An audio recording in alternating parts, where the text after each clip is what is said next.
آج کچھ اہم چیزیں آپ کے سامنے رکھنا چاہتا ہوں. میں کتاب پڑھ رہا تھا امام غزالی رحمۃ اللہ تعالی علیہ کی، اس میں بہت اہم چیزیں آپ نے بیان فرمائی. اللہ کے ناراض ہونے کی نشانیاں کیا ہیں؟ بندہ کیسے پتا کرے کہ اس کا رب اب اس سے راضی ہے یا ناراض ہے؟ یہ بہت اہم چیز ہے میرے عزیزو. اللہ کریم بندوں سے راضی ہے یا ناراض ہے، یہ کیسے پتا چلتا ہے؟ اس کی کچھ نشانیاں بزرگوں نے فرمائی، حتیٰ کہ حدیث پاک میں بھی ملتی ہیں.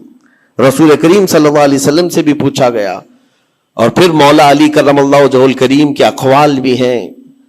آج ہمیں ان چیزوں کی طرف خاص نظر کرنے کی ضرورت ہے. اگر وہ چیزیں پتہ چل جائے تو ہو سکتا ہے انسان اپنے آپ کی اصلاح کر لے اور اس میدان سے نکل آئے. کیونکہ غفلت میں کبھی ایسا ہوتا ہے کہ اسے لگ رہا ہے میں جو چل رہا ہوں صحیح چل رہا ہوں، سب تو ٹھیک ٹھاک ہے، لیکن بسا اوقات ایسا ہوتا ہے کہ وہ اتنے غلط راستے پر ہے کہ رب تعالیٰ کی ناراضگی اس کے ساتھ ہے. حدیث پاک میں اگر پوچھا گیا تو حدیث میں ایک لفظ سب سے زیادہ ہے، کئی حدیثیں ہیں. ابن ابی دنیا میں یہ حدیث منقول ہے. حضور پاک صلی اللہ علیہ وسلم نے فرمایا، اللہ کے ناراض ہونے کی سب سے بڑی نشانی یہ ہے کہ جب تم میں سے سب سے برے لوگوں کو تم پر وہ حاکم بنا دے تو سمجھ لو کہ اللہ قوم سے ناراض ہے. برے لوگ، آج تو یہ تو لوگوں میں زبان زد ہو گیا ہے جملہ کہ حاکم جو ہوتے ہیں وہ گنڈے ہوتے ہیں، موالی ہوتے ہیں، جو سیاست میں جاتے ہیں حکومت کرتے ہیں وہ سب کے سب چھٹے ہوئے بدماشوں میں سے آتے ہیں. ایک طرح سے لوگوں میں ایک بات مشہور ہے، اور اس کو تو اب نارملی لیا جا رہا ہے. کوئی اچھا آدمی جاتا بھی ہے تو اس کو پوچھا جاتا ہے تجھے کیا ہو گیا کہ تو اس میدان میں آ گیا. حالانکہ یہ میدان اتنا بدنام ہوا ہے تو اس کو آپ نارملی نہ لیں، بلکہ رسول پاک صلی اللہ علیہ وسلم فرماتے ہیں اللہ کے ناراض ہونے کی یہ نشانی ہے. اور دوسری نشانی فرمایا کہ جب اللہ کریم ناراض ہوتا ہے تو بارشوں کو روک لیتا ہے، بے موسم بارش آنے لگتی ہے. اگر بغیر موسم کے الگ الگ انداز سے بارشیں آنے لگ جائیں تو سمجھ لو کہ رب تبارک و تعالیٰ کی غضب کی نشانی ہے اور اس کی ناراضگی کی نشانی.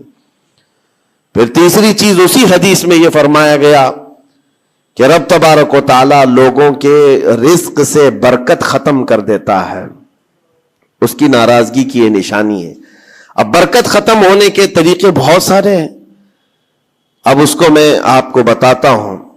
لیکن مجھے جو بات بہت اہم لگی اور دل پر لگی، مولا علی کرم اللہ وجہہ الکریم ایک بار بیٹھے ہوئے تھے، تسبیح پڑھ رہے تھے. ایک شخص آیا اور بہت بپھرا ہوا تھا، پریشان حال تھا.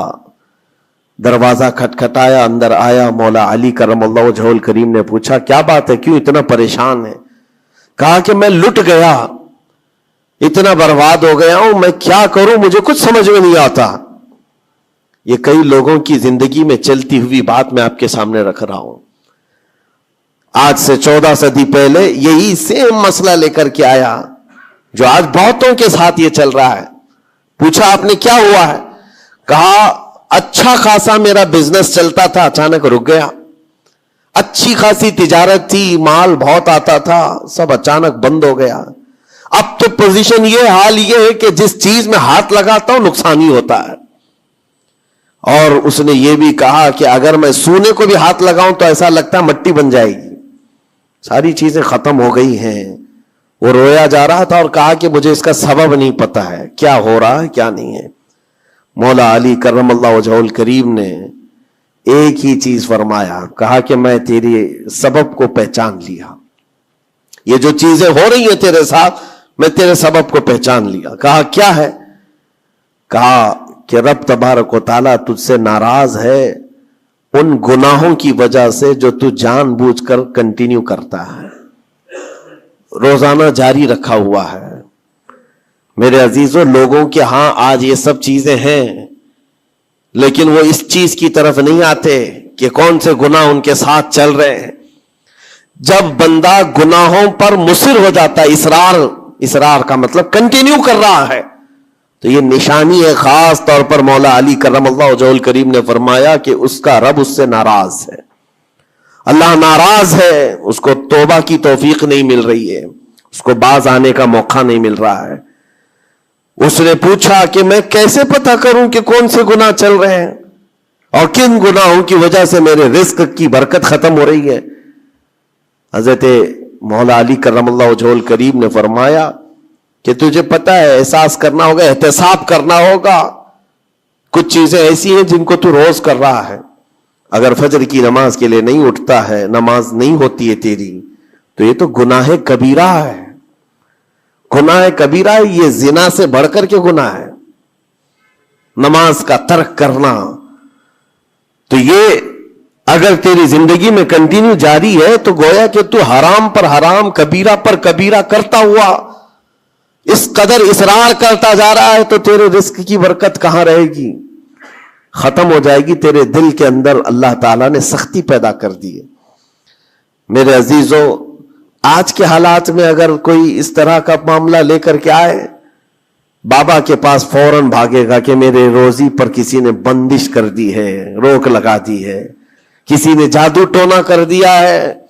اس کو اپنی فکر نہیں ہے کہ اس کے عمل کیا ہے, لیکن باباؤں کے پاس جانا ہے, کسی مولانا کے پاس جانا ہے, کسی عامل کے پاس جانا ہے. دکان میں اچھی تجارت چل رہی تھی, اچانک بند ہو گیا, اور بابا بھی یہ نہیں کہتے کہ توبہ کر لے تو صحیح ہو جائے گا. نہیں, وہ اس کے رشتہ داروں میں سے کسی نے بڑا کچھ کر دیا ہے, اس کو یہی سجیسٹ کیا جائے گا.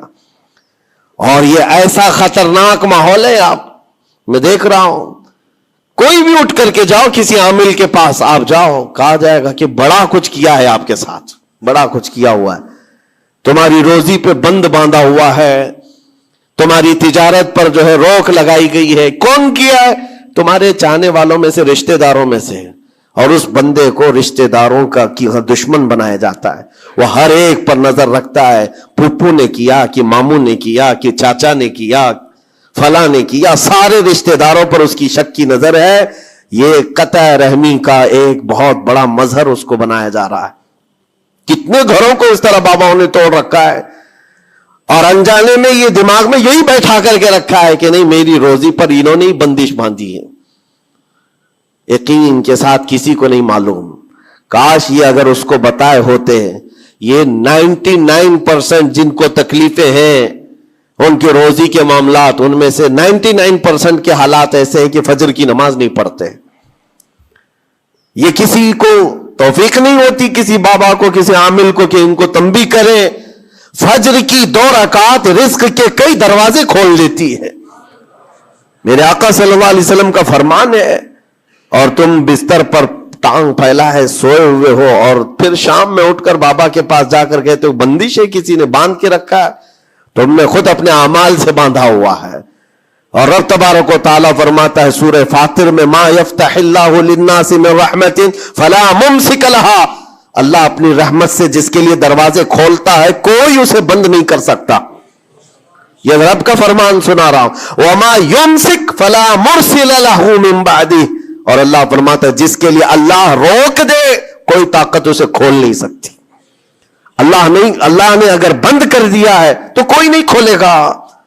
اب یہ رب تبارک و تعالیٰ کس کے لیے بند کرتا ہے, کس کے لیے کھولتا ہے, یہ اس کی شان ہے. لیکن ساتھ میں ایک بات اور آپ کو بتا دوں. حضرت ابو سفیان ثوری رحمۃ اللہ تعالی علیہ, حضرت سفیان ثوری کا ایک قول ہے, قسوۃ القلوب عقوبۃ للعاصی, یہ گناہ کنٹینیو جو کر رہا ہے اس کی سزا کیا ہے؟ یہ اللہ تبارک و تعالیٰ کے ناراضگی کی نشانی. سزا کیا ہے؟ کچھ لوگوں کو ایسا لگتا ہے مجھے کچھ نہیں ہو رہا ہے, میرا گھر بار سب صحیح ہے, ٹھیک ٹھاک ہے, تو فرمایا اس کی پہلی سزا تو یہ ہے عقوبۃ قسوۃ القلوب, یعنی جو کنٹینیو گناہ کرتا ہے رب تعالیٰ اس کا دل پتھر کی طرح بناتا ہے, سخت ہو جاتا ہے اس کا دل.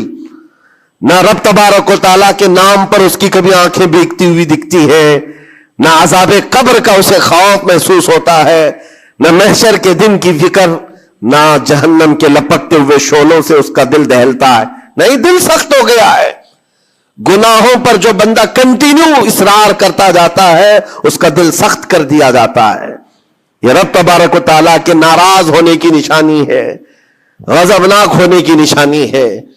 اور ایک نشانی یہ فرمائی ہے، تابعین نے فرمایا کہ اگر بندے کو عبادت کرنے میں مزہ نہیں آتا تو سمجھ لو کہ رب تعالیٰ اس سے ناراض ہے اور توفیق چھین لیا۔ نماز پڑھنے میں دل نہیں لگتا، اور اگر وہ نماز کی اذان کی آواز سن کر کے بھی لاپرواہی برتتا ہے تو فرمایا گیا یہ اس بات کی علامت ہے کہ اس کا رب اس سے راضی نہیں ہے۔ اور جس سے مولا راضی ہوتا ہے کڑاکے کی ٹھنڈیوں میں بھی اس کو بستر سے اٹھا کر اپنے دربار میں لاتا ہے۔ جس سے رب تبارک و تعالیٰ راضی ہے اس کو اپنے دربار میں لگائے رکھتا ہے، وہ رات ہو کہ دن ہو کہ صبح ہو کہ دوپہر ہو، وہ بندہ دوڑا ہوا رب تعالیٰ کے حضور پہنچ جاتا ہے۔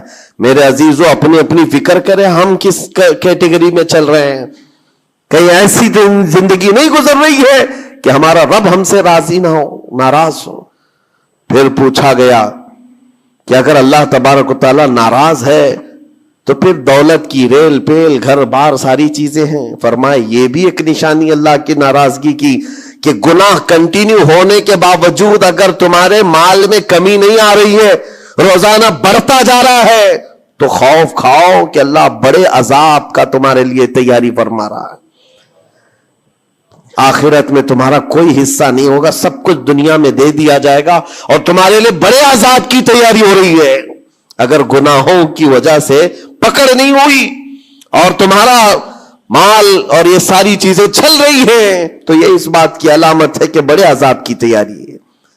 عزیزان گرامی وقار، کوئی اس بات کے لیے خوشحال ہو کر کے نہ رہ جائے کہ میرا تو کچھ نہیں ہے، سب کچھ اچھا چل رہا ہے، گناہ بھی کر رہا ہوں، جھوٹ بھی بول رہا ہوں، نعوذ باللہ من ذالک، آنکھیں بھی بدکاری کر رہی ہیں، کچھ تو زنا میں بھی ہیں، کچھ ڈکیت میں بھی ہیں، چوری میں ہیں، پتہ نہیں کیسی کیسی بلاؤں میں مبتلا ہیں، لیکن ان کا حال یہ ہے کہ نہیں ٹھیک ہے، دولت کی ریل پیل سب اچھا خاصا ہے، مال سب کچھ فراوانی ہے، تو یہ مت سمجھنا۔ قرآن کہتا ہے وَلَا يَحْسَبَنَّ الَّذِينَ يَبْخَلُونَ بِمَا آتَاهُمُ اللَّهُ مِنْ فَضْلِهِ، ایک جگہ وَلَا يَحْسَبَنَّ الَّذِينَ كَفَرُوا أَنَّمَا نُمْلِي لَهُمْ خَيْرٌ لِأَنفُسِهِمْ إِنَّمَا نُمْلِي لَهُمْ لِيَزْدَادُوا إِثْمًا وَلَهُمْ عَذَابٌ مُهِينٌ۔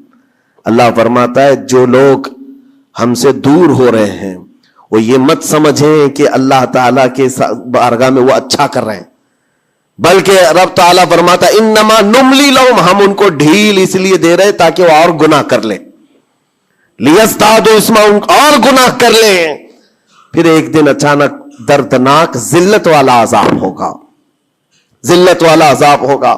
قرآن پاک میں رب تعالیٰ فرماتا وَلَا تَكُونُوا كَالَّذِينَ نَسُوا اللَّهَ فَأَنسَاهُمْ أَنفُسَهُمْ، تم ان لوگوں کی طرح مت ہونا جو اللہ کو بھول گئے۔ جو عبادت سے دور ہوتا ہے یہ اللہ کے غضب کی نشانی ہے، اللہ اس سے ناراض ہے۔ اگر عبادات میں نہیں آ پا رہا ہے، نمازیں اس کی کمپلیٹ نہیں ہو رہی ہیں تو اللہ ناراض ہے اس سے۔ اور قرآن میں رب تعالیٰ فرماتا ہے، یہ سورہ حشر کی آخری آیتوں میں سے ہے، مشہور آیت، وَلَا تَكُونُوا كَالَّذِينَ نَسُوا اللَّهَ، جو اللہ کو بھول گئے تھے ویسے مت بنو، ورنہ کیا ہوگا؟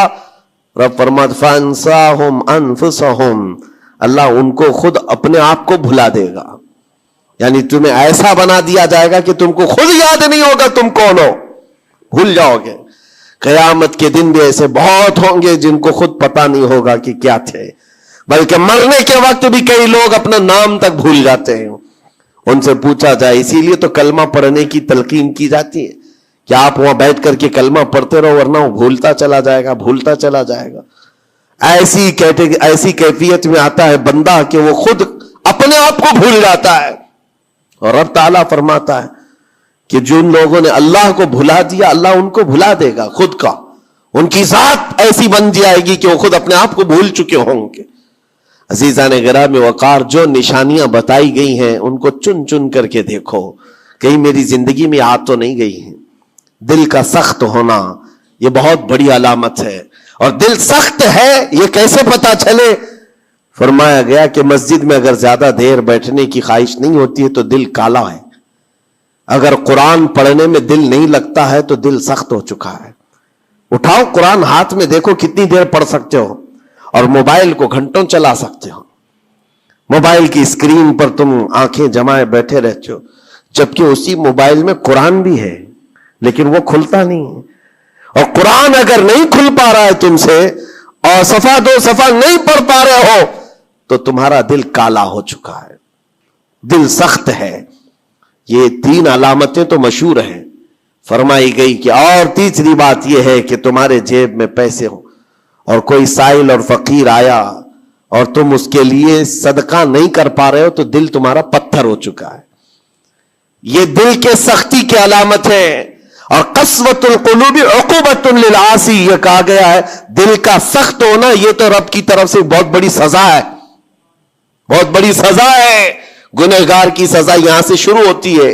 اور پھر آپ کو ایسا لگ رہا ہوگا کہ دل سخت ہو گیا ہے تو کیا ہوگا، اس کو ہلکے میں نہ لیں، ہلکے میں نہ لیں. فرمایا گیا کہ جب دل سخت ہو جاتا ہے تو بندہ کفر تک بھی جا سکتا ہے، کفر تک بھی جا سکتا ہے. دل کی سختی اس کو کفر بھی لے جاتی ہے. بلکہ بزرگوں نے یہاں تک فرمایا کہ جب بندے کا دل سخت ہو جاتا ہے تو اس کے نزدیک ماں سے زنا بھی ہلکا لگتا ہے، بیٹی سے زنا بھی اس کے لیے ہلکی چیز ہے. دل سخت ہے تو جانوروں سے زیادہ ذلیل کام کرنے کو بھی آسان سمجھتا. دل کی سختی اس کو بھیانک گناہوں کی طرف لے جاتی ہے جس کی سوچ بھی نہیں کر سکتے. اسی لیے میرے عزیزوں، وہ دل کی سختیاں آنے سے پہلے اپنے رب کو راضی کر لیں، وہ رحمان کو راضی کر لیں. آج کے ان حالات کو دیکھ کر کے یہ سب محسوس ہونے لگتا ہے کہ کہیں رب ناراض تو نہیں ہے بندوں سے. دعائیں کثرت سے ہوتی ہیں، ہماری دعائیں کہاں جا رہی ہیں؟ اور ظالموں کا ظلم بڑھتا چلا جا رہا ہے. شریر اور فسادی لوگوں کو ہماری گردنوں پر حاکم بنایا گیا ہے. یہ سب رب تعالیٰ کے غضب کے علامات ہیں. اجتماعی توبہ ہو. اور توبہ کا بھی مطلب یہ نہیں ہے کہ دونوں گال پہ ہم تھپڑ مار کر کے نکل جائیں. زندگی پر اس توبہ کے اثرات کا اظہار ہونا چاہیے. آج رات کو توبہ کیا ہے، رب تعالیٰ کے حضور سچی توبہ کیا ہے، تو کل اس کی زندگی میں تبدیلی تو آئے. رات بھر توبہ کرتا رہا اور فجر میں سو رہا ہے تو کوئی تبدیلی نہیں آئی. یعنی تم نے دل سے اللہ کی بارگاہ میں توبہ ہی نہیں کیا ہے، نہ ہی تمہارے چال چلن میں کوئی فرق آیا. یہ توبہ نہیں ہے. تھپڑ تو 1000 بار مار لو، اس کو توبہ نہیں کہا جاتا. توبہ عزم مصمم کا نام ہے. اور اللہ تبارک و تعالیٰ کو راضی کرنے والی توبہ وہی ہے جو عزم مصمم کے ساتھ ہوتی ہے. جانتے ہو سیدنا عمر فاروق رضی اللہ تعالیٰ عنہ، ان کا دور وہ ایک ایسے رعب و دبدبے کا دور ہے. ایک شخص ایک دکان سے یا گھر سے شراب کی بوتل لیا اور نکلا باہر. شراب کی بوتل لے کر کے حضرت عمر فاروق رضی اللہ تعالیٰ عنہ راستے پر آ رہے تھے، آپ کی نظر پڑ گئی، اس نے بوتل چھپا لیا. شراب کے ساتھ پکڑا جاتا، ابھی کوڑے بھی مارے جاتے اور ذلیل بھی ہوتا. حضرت عمر جیسے بڑھتے آ گئے، اس کی ہیبت بھی بڑھتی چلی گئی. کیا ہوگا کیا ہوگا، بچ بچا کے نکل جاؤں نہیں، لیکن سیدھے وہ سامنے آ کے کھڑے ہو گئے. کہا کہ کہاں سے؟ کہا یہیں سے آ رہا ہوں. کیا ہے جس کو تم بغل میں چھپائے جا رہے ہو؟ جس چیز کو چھپا رہا تھا اسی چیز کا سوال کیا انہوں نے. اس بندے نے کہا کچھ نہیں امیر المومنین، دودھ کی بوتل ہے، دودھ کی بوتل ہے، میں چھپایا ہوا ہوں، آپ آ رہے تھے آپ کی عظمت میں. حضرت عمر فاروق رضی اللہ تعالیٰ عنہ کی دوربین نظر جانتی تھی. آپ نے کہا دودھ کی بوتل ہو تو چھپانے کی ضرورت کیا ہے، نکالو باہر. اب اس کے ہاتھ اتنے کانپنے لگ گئے ڈر کے مارے کہ وقت کا وہ امیر المومنین کھڑا ہے جس سے قیصر و کسریٰ بھی تھر تھراتے ہو. اب ان کے سامنے کیا بہانہ کیا جا سکتا ہے؟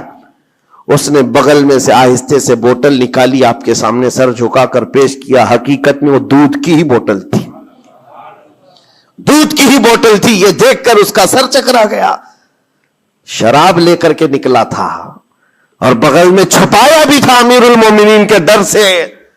حضرت عمر فاروق نے کہا کہ دودھ کی بوتل ہے تو تیرے اندر اتنا ڈر اور سہم کس بات کا، سچ بتا. رونے لگ گیا، آپ کا دامن پکڑ کر کے کہا امیر المومنین سچ بتاؤں تو شراب کی بوتل لے کے نکلا تھا، لیکن جیسے ہی آپ پر نظر پڑی دل اتنا پسیج گیا، میں اندر سے رحمان کو پکارا، اے رب کریم آج تو عمر کے سامنے میری عزت بچا لے, کبھی ہاتھ نہ لگاؤں گا, شراب کبھی نہیں پیوں گا. دل سے میں نے پکارا, رب تعالیٰ نے میری عزت رکھ لی اور اس شراب کو دودھ میں بدل دیا. میرے عزیزوں, وہ ناراض ہوتا ہے تو جلدی راضی بھی ہوتا ہے, وہ راضی بھی ہوتا ہے. ایسا نہیں ہے کہ مولا تعالیٰ غضبناک ہے تو بندوں کو عذاب میں مبتلا کرے گا. ایک دعا کرو, ایک دعا کرو رب تبارک و تعالیٰ کی بارگاہ میں, جو مجھے بڑی لگی دل کو, جو میں آپ کے سامنے شیئر کر رہا ہوں. کبھی سجدے میں گر کر اس سے مولا سے اتنا کہو کہ اے رب, تیرے لیے بندے میرے علاوہ کروڑوں ہیں, میں ایک نہیں ہوں, تیرے تو کروڑوں بندے ہیں, لیکن مولا میرے لیے تو صرف تو ایک ہی ہے. میرے لیے تو صرف ایک ہی ہے جس کے سامنے جھک کر میں مانگ سکتا ہوں. تجھ سے جو منہ چھپاؤں تو کروں کس کے سامنے. رب تبارک و تعالیٰ کو یہ ادا پسند آتی ہے, کیونکہ یہ قرآن پاک میں حضرت عیسیٰ علیہ السلام کے ضمن میں بیان کی گئی ہے. اللہ تعالیٰ نے خود اس کو قرآن میں فرمایا, ان تعذبہم فانہم عبادک وان تغفر لہم فانک انت العزیز الحکیم. عیسیٰ علیہ السلام نے اپنے امتیوں کے لیے اللہ کی بارگاہ میں یہ التجا کی تھی, مولا اگر تو ان کو عذاب دے گا تو تیرے ہی تو بندے ہیں, تیرے ہی تو بندے ہیں, اور اگر بخش دے گا تو تو غالب حکمت والا ہے, تیرے خزانے میں کوئی کمی نہیں ہونے والی ہے. عزیزان گرامی وقار, جن گناہوں پر زندگی گزر رہی ہے اس سے نکل آنا ضروری ہے. آج یا کل موت کا فرشتہ آ جائے گا, کہیں ایسا نہ ہو کہ اسی گناہوں کے دروازے پر ہمیں دستک دی جائے, اور جو بندہ جس حال میں دنیا سے مرتا ہے پھر اسی حال میں اسے اٹھایا نہ جائے, ذلیل لوگوں میں اس کو قیامت کے دن اٹھایا نہ جائے. جانے کی تیاری تو ہونی چاہیے, اور جس طرح سے بھی ممکن ہو سکے توبہ کرو, اپنے اندر سے اور باہر سے صاف ہو جاؤ. اور رب تبارک و تعالیٰ کو راضی کرنے کے لیے توبہ سب سے بڑی چیز ہے, سب سے بڑی چیز ہے. میرا رب فرماتا ہے قرآن پاک میں, لا تقنطوا من رحمت اللہ, اللہ کی رحمت سے مایوس نہ ہو, وہ سارے گناہوں کو معاف کرے گا, بے شک اللہ غفور و رحیم ہے. لیکن آج جو اس کے ناراضگی کی نشانیاں ہیں اپنی زندگی میں ڈھونڈ ڈھونڈ کے نکال لو. اگر مجھ سے عبادت نہیں ہو رہی تو میرا رب ناراض ہے مجھ سے, میرے گھر میں تجارت پر روک لگی ہے تو میرا رب ناراض ہے, اور اگر مال و دولت کی کثرت ہے لیکن گناہ مجھ سے نہیں چھوٹ رہے ہیں تو پھر تو اللہ تعالیٰ ایک بڑے عذاب کی تیاری میں ہے. رب تبارک تعالیٰ ایک بڑا عذاب میرے لیے تیار رکھا ہے, بڑا عذاب میرے لیے تیار رکھا ہے. میرے ان گناہوں کی وجہ سے وہ سب کچھ مجھے دنیا میں دے رہا ہے. یہ ڈر کی بات ہے. اللہ تبارک و تعالیٰ کی بارگاہ میں دونوں چیزیں رکھے, اس کی بخشش کی امید بھی اور اس کے پکڑ کا خوف بھی. اور اس خوف اور امید کے بیچ میں جینے کا نام ایمان کی زندگی ہے. اللہ کریم ہم سب کو اس ایمان کی زندگی عطا فرمائے. رب تبارک و تعالی ہم سب کو اپنے غضب سے دور رکھے, اس کی ناراضگی سے ہمیں دور رکھے. اللہ اے رب کریم اس وقت تک ہمیں تو دنیا سے نہ اٹھا جب تک تو ہم سے راضی نہ ہو جا. اے اللہ جب تک تو ہم سے راضی نہ ہو جا, اے اللہ جب تک تو ہم سے راضی نہ ہو جا. وصلی اللہ تعالی علی خیر خلق محمد وآلہ وصحبہ اجمعین, وآخر دعوانا الحمد للہ رب العالمین. السلام علیکم.